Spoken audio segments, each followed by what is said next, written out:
My princess. Tahniah for you. Because why? Minggu pertama, slow rock. Minggu kedua, pop dance. Minggu ketiga, techno. Which is that you boleh nyanyi semua genre lagu. So, hiburkan kita semua. Bismillah.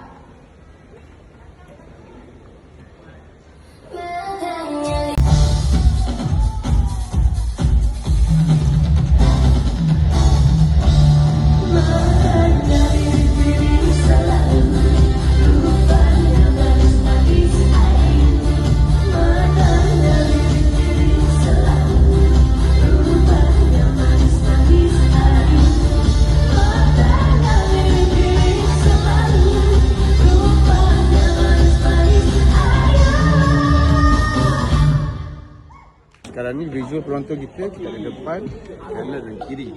Betul? So sama dengan kamera juga. Yang kamera yang ada bergerak.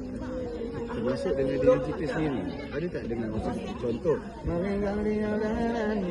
Ni tengah pejam mata dengan gerak-gerak ni, dengan bermain dengan diri sendiri tu. So you kena menghayati karakter ni semua. Dari start dari awal tu, sebelum dari awal dekat belakang tu awak dah okay, karakter apa ni? Sekarang tengah pilih karakter apa? Dari belakang dah.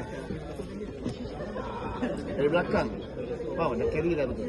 Naik atas stage dia. Kena ada benda ni. So lepas tu jadi Azimah balik tak apa. So Azimah yang kasih Azimah. Resto. Belakang tu. Sekarang ni orang baru. Orang malam. Cuma sekarang ni itu dia bagi lebih. Kalau kita lebih, kita tak tahu kat mana part kita tu. Faham?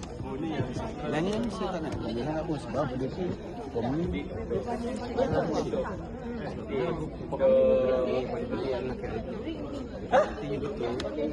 You pula nak